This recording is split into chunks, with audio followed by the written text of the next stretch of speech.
On today's episode of the Locked On Fantasy Hockey Podcast with Big Flip Livingstone and Mr. Steele Roden, we are obviously doing what we do, baby, on Thursday's 11, big time betting and DFS target board, feeding you what you need to make some money while also taking a deep look at the top fantasy goalie juggernauts over the age of 30 so you know which goalies you need to target. The playoffs are coming, baby, so let's stack this money. You're Locked On Fantasy Hockey, your daily podcast on fantasy hockey. Part of the Locked On Podcast Network, your team every day.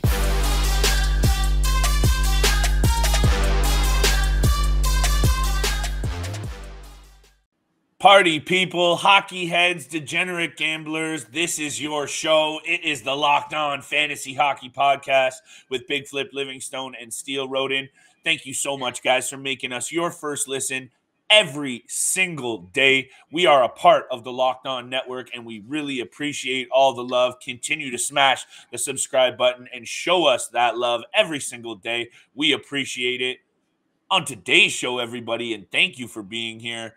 I'm excited, more excited than usual. It is a jam-packed Thursday board, 11 games, Steele.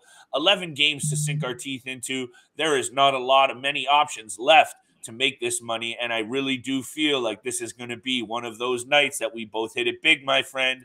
So stay tuned for those big-time bets. Stay tuned for those DFS targets. Those are coming up later in the show. And honestly, Steele, nothing gets me more fired up than talking about goalies when it comes to the fantasy realm. And that's because, my friend, I think they are the hardest to predict. They are the hardest to acquire, and they really do make or break any good team. Take it from me, who's been taking it on the chin the last couple of years because of my goaltender situations. Thanks a lot, Carter Hart. Let's not get down that path, but we're talking about the top three fantasy goalies over the age of 30 on today's show. Steele and I are both going to break down our top three, and realistically, these are guys that are still fantasy relevant, Steele, and that can still make a difference when it comes to winning or losing a fantasy season. And I think that's why I'm most intrigued to hear what you have to say. Who's in your top three? Who is your top three, my friend? Let's get it. Yeah, it seems like we've been talking about goalies a lot, but I'm with you. I absolutely love talking about goalies because you're right. To me, I said this before, I think the goalies are the most important thing in any fantasy team. The wins, the shutouts, if you're getting a starting goaltender, he's going to be playing upwards of 60 games. So to me, that's the best and most important spot to pick for your fantasy drafts. Yes. The first guy I've got over the age of 30 is Semyon Varlamov of the New York Islanders. He's 33 years old right now. He obviously hasn't been showcased because of this highlight year that Ilya Sorokin is having. Yes. 315 fantasy points on the season. His record doesn't show how great he is. He's 9-15-2 on the season, but his overall career, he's got a 914 save percentage, a 286 goals against average. He's only had 3 losing seasons in his entire 14-year NHL career. So overall, not bad. We've seen him be a very productive goalie, but because Ilya Sorokin is younger, he's going to be the starting goaltender for a long time.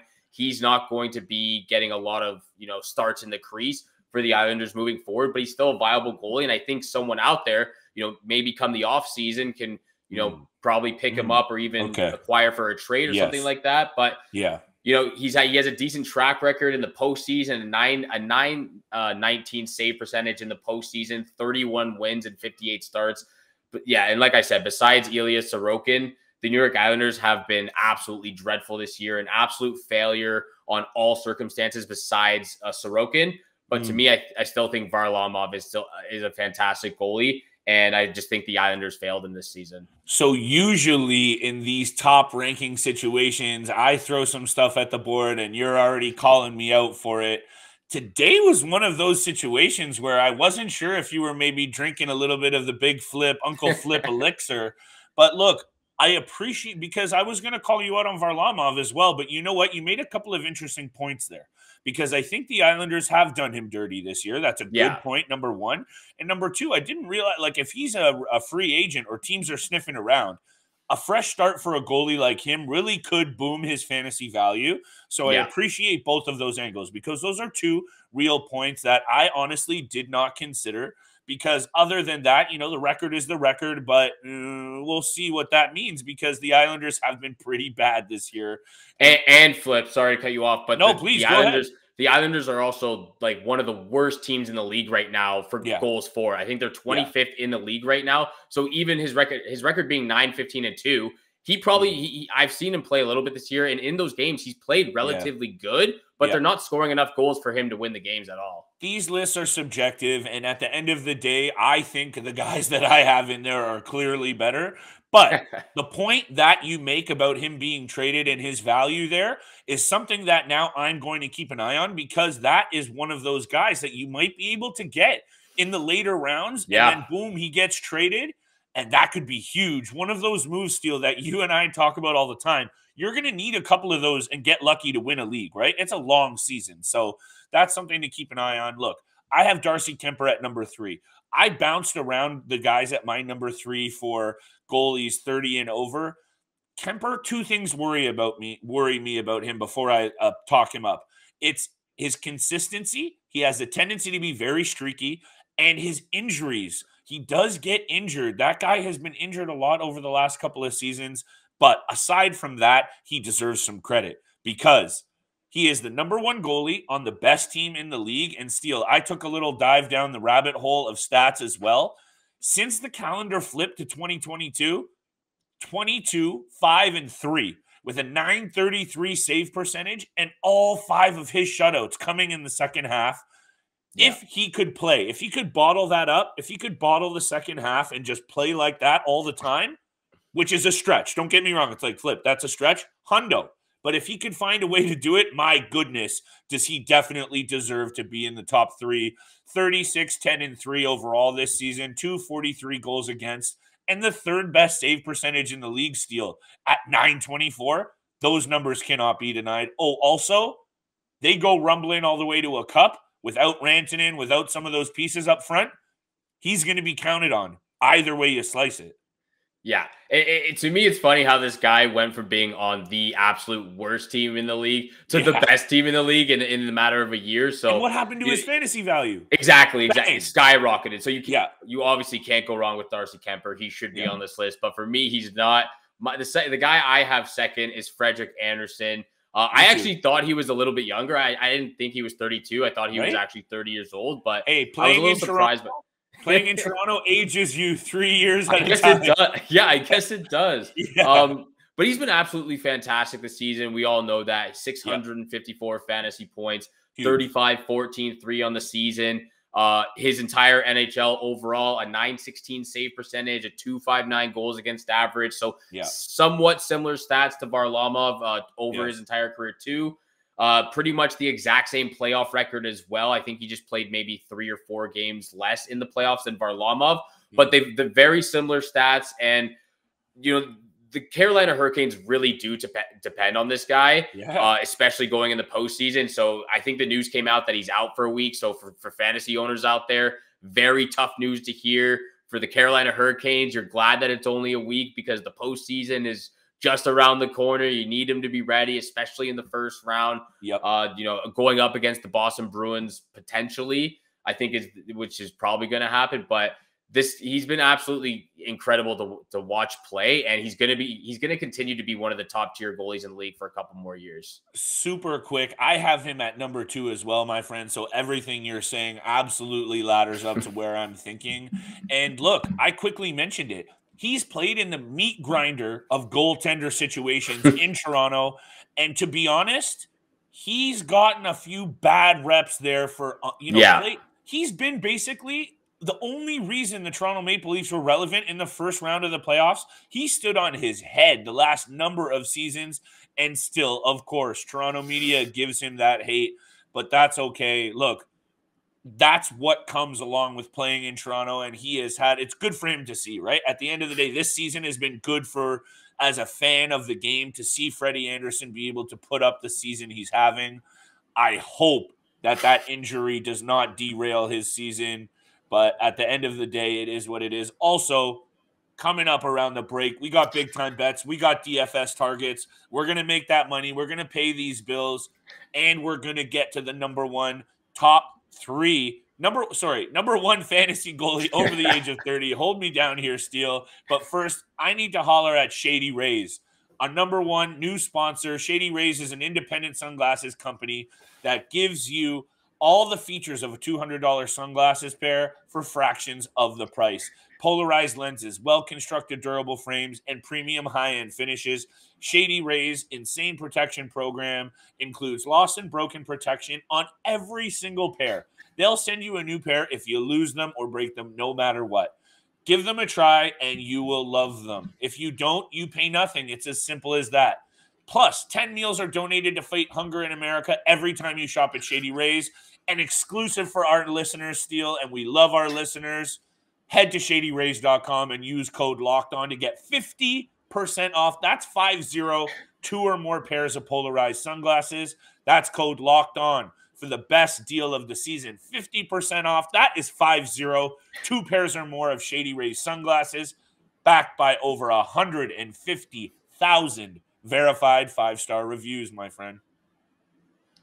Thank you for making the Locked On Fantasy Hockey Podcast your first listen every day. For your next listen, you have to check out the Locked On Now podcast. Nightly recaps of every NHL game with analysis from our local experts. You don't want to miss out on the highlights. I know Flip and I don't. It's free and available wherever you get your podcast, just like this podcast right here. So if you haven't yet, hit the subscribe, hit the follow button. Flip and I appreciate all the love and support out there. So thank you so much for that. Flip, before we get into the DFS selections, we have to get down to our number one selection for our veteran goalies here. And I know there's going to be a little bit of debate from you and me on this pick, but I'm sticking with it, and I absolutely love this guy. And I'm going with Cam Talbot of the Minnesota Wild. He's 34 years. Hey, let me just explain my reasoning. I didn't say anything. I can see you though. Let's hear it though. I'm going to give you a chance here, and I'm going to have an open mind. Let's hear it. Oh yeah, just open mind. We'll see how it goes. 34 years old, 566 fantasy points on the season. He hasn't played as many games as Frederick Andersen, so that's why it's 100 points difference right there. But look, 30-12-4 on this season. Overall, like the other goalies I've mentioned, very similar record, even closer to Frederick Andersen, a .915 save percentage and a 2.63 goals against average. This is where it gets really good.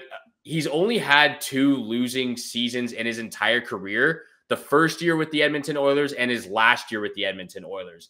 And in that first season with Edmonton, McDavid missed half the season with that shoulder surgery. Whoa. So he was out half the season. In his second year with Edmonton, he played 76 games, and they made the playoffs, and they got into the second round. Okay, in his third year, he played 65 games. They made it to the playoffs, and they lost in the first round. And then in his last season with Edmonton, that was his second losing season ever in his entire career. And we've seen how difficult the Edmonton Oilers have been, even with Connor McDavid and Draisaitl in the lineup. So the fact that he was able to put up those numbers with Edmonton without McDavid in the lineup for half a season, and he's only had 2 losing seasons in his entire career, and he's 34 years old. Look at how he's playing with Minnesota. Look, even when he started with the New York Rangers, his game was a lot different then, and it's way better. He's gotten way better over time. In the last 3 years with the Minnesota Wild, he's been the best in his entire career. Look, he has impressed me since they added Marc-Andre Fleury. The fact that he has almost shown what he can do after you add a player like that, to me, deserves a lot of credit and clearly proves he is fantasy relevant and he is a good goalie. But after that, he's not even the best goalie on his team, mate. But what you're saying, I like that you're digging up these Edmonton angles, and I love that you're giving me the hard sell, and I appreciate it because this is usually the situation I am in. But I'm going to leave it at this. It's Jakob Markstrom in the number 1 spot. He is the only goalie over the age of 30 that's going to get nominated for a Vezina this year, and to me, that's where the conversation begins and ends. He has been sensational this season, and Since 2018, there's been few goalies as consistent and durable as Markstrom, and he's played on some bad teams too. I'm not going to dig up those numbers because I'll leave that to you, which you did a good job on. He's tied for the 4th best save percentage, 3rd best goals against, 9 shutouts is insane, 36, 15, and 8. What I will give you credit for, though, is Cam Talbot's age, because that's something that I think deserves some credit. He's 3 years older than any of the goalies on this list, or 2 at least on Freddie, because Freddie's a little older, and that deserves some love for sure. And at the same time, Cam Talbot has played on some bad teams and still put up some good numbers. So I'll give you that credit as well. But at the end of the day, those were 2 fun lists, and I think Jakob Markstrom, if he can put up in the playoffs, really, that's where it comes down to me, Steele. That's where it can he do it? Can he do it with this Flames team that's already proven to kind of sputter in the first round? That's when we can really maybe determine where Markstrom lands on this list. But that'll be a fun conversation to have in the offseason. So let's get it. He's been great this year. 9 shutouts is absolutely ridiculous. But let's get to the DFS section of this episode. 11 games on the schedule. The first game I'm looking at, it's the Minnesota Wild taking on the Vancouver Canucks, and I'm going to get more into detail of this matchup for my big time bets. But for me, there's only 2 players to choose out to look out for, and it's either Kevin Fiala or Kirill Kaprizov. If you want to go on the Vancouver side, obviously JT Miller. But for me, I just really like Kevin Fiala and Kirill Kaprizov's game right now. Fiala has the hot hand. Kirill Kaprizov has the hot hand. I wouldn't go with both, though. So you got to choose one or the other. They're both going to be over $7,000, $7,500 because they are the top goal scoring for the Minnesota Wild right now. But I wouldn't go with both. You have to choose one of them. And there really isn't. I texted you last night. Kevin Fiala hit the 30-goal mark. Man, is he having a good season. You highlighted him as well. I don't think you can go wrong right now. And what really impresses me with a couple of these teams that I know I say it all the time, but are in a dogfight for positioning, is they're not stepping down. They're showing up. And that's an exciting thing. And those are the situations here, Steele, that we have to hammer down. What do we got? 8 days left? 8 days left of the regular season. I say continue to go back to the well, and those are 2 players that I don't think you can really miss with right now. Yeah, and I'm only saying choose one of them because I'll get into the details more for big time bets, but I'm saving my money for this Calgary Flames Dallas Stars matchup that really intrigues me. It looks really enticing. I'm going full out on the top line for the Flames. Matthew Tkachuk and Johnny Gaudreau, top goal scoring duo right there. You know, I know Elias Lindholm has been great and sensational this season as well, but I really like the game of Matthew Tkachuk, Johnny Gaudreau, top 3 in scoring this season, so you can't go wrong there. And I'm bringing it down a little bit on the Dallas Stars side. I'm going with Tyler Seguin, who's under $5,000 right now. And then I'm also throwing Miro Heiskanen on the back end as well. He hasn't been overly great this season. He's only got 34 points, so I don't think he should be as expensive. But because, again, this is another game where, you know, the Dallas Stars are still trying to hold on to a wild card spot. The Calgary Flames are locked up in first in their division, so it really doesn't matter. But they obviously still want to win this game. But I think this is a game where it's going to be a little bit of a dogfight as well. Hey, you know, I love me some dogfights. All of that checks out for me. All of these situations as we get closer to the playoffs, and I think we're in store for a bunch of really awesome hockey, basically from here until the cup gets lifted, is I think there's going to be some really great spots with the last week here to really make some money DFS-wise. And one of those spots that I'm looking to, Steele, and I honestly agree with everything you're saying there, which is kind of rare. I know we usually do see eye to eye, but you're on point tonight, kid, and I appreciate that, as always. But it's the New York Rangers at the Islanders.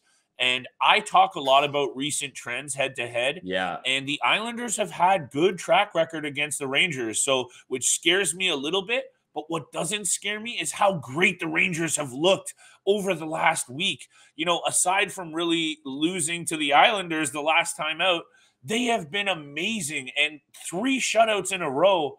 Holy crow. This is the team for me tonight. Any forward, throw their names up on the board, throw a couple of darts, and take 2 or 3 Rangers. I think even with Sorokin playing as good as he had, my night tonight, and even maybe throw a blue liner on there on the back end. I like the Rangers tonight in a big way. Big time bets coming up. But if you're not looking to go where Steele's going, which I don't know what you think about that, but the Rangers have got to be where you fill out your lineup, in my opinion.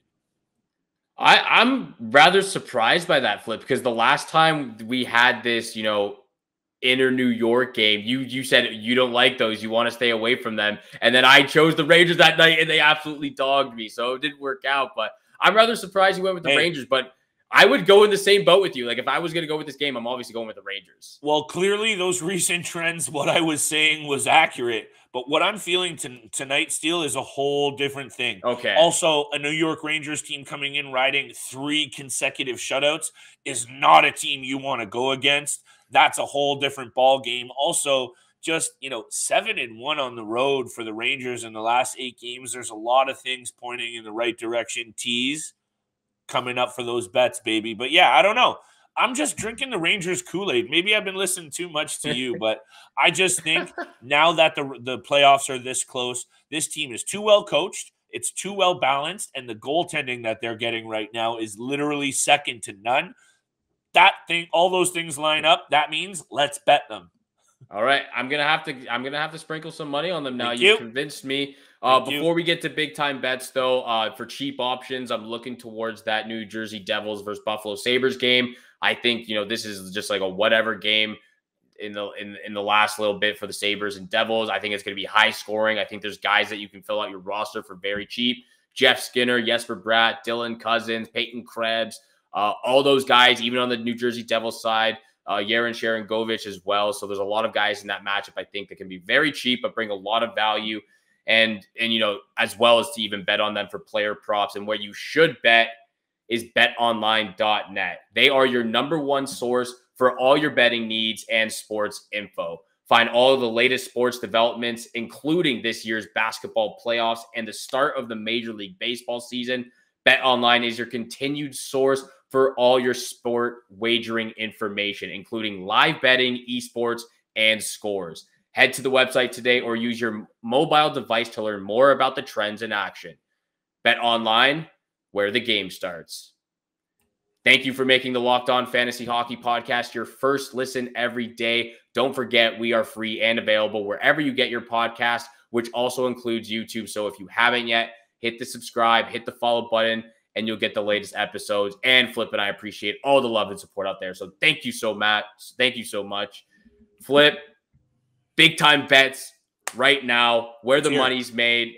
Here. You've been teasing it a lot this episode, so I'm going to throw it over to you. Throw it over to me. I had a rough night on the triple dip the other night. I was a little rushed with my picks, but hey, I'm showing up every day and taking that on the chin, baby, and being better every day. That's okay. That's what this is being about. Steele, I wanted to highlight this super quick. This episode's getting a little long in the tooth, just like myself. That's okay, though. This last week, I wanted to throw this out there. This last week and a half, I'm throwing out a disclaimer. I'm expecting a lot of under the number totals. I'm expecting a lot of situations here that, aside from if it's Chicago and Arizona and they don't play a lick of defense, I'm starting to take real serious note on the unders. Yeah. There's going to be some playoff atmosphere type games here. I've said it before, and I will continue to say it. But when teams are in the same division, in the same conference, and they might go up against each other in a week when it all matters, I'm going to take these unders. Case in point, Boston Bruins at the Pittsburgh Penguins. The other night, Saturday, 2-1 final. That game could have easily been a 1-0 final, Steele. These teams are shaping up and getting ready for the playoffs. We talked about it. Players are getting rested here and there. Teams are focused on what's upcoming. That usually means low-scoring games, and you're going to see me go to these a lot. The last meeting between Pittsburgh and Boston, which I said, there was no offense there, and I think that'll happen again. 2 more things for you. The total has gone under the number in 8 of Pittsburgh's last 10 games against Boston, Steele. The total has gone under the number in 5 of Boston's last 6 games in Pittsburgh. And I'm not saying anymore. Boston at Pittsburgh under for a pretty good odd at minus 115. I'm taking that. That's my first pick. I don't know what you think about that one. No, I like that a lot. And I absolutely agree with you. And that's the same route that I went for my big time bets as well. Yes. I actually have a triple dip from the triple dip flip, big time coming here.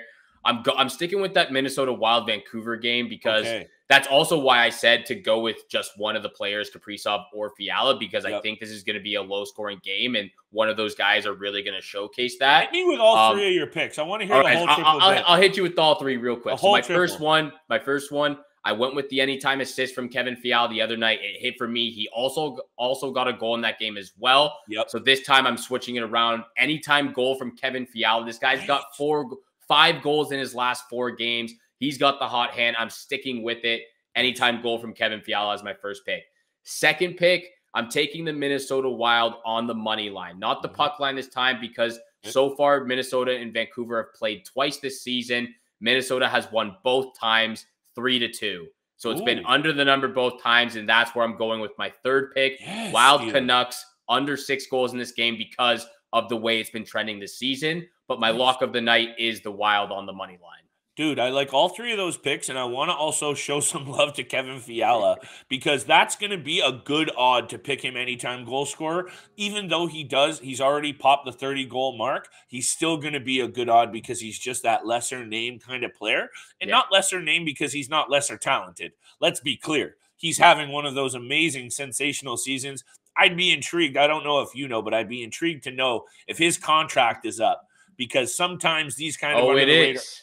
There you go. Oh, shocker. You go. Yeah, he's going to be getting paid. The man's about to get that cheddar. But look, I love the triple dip.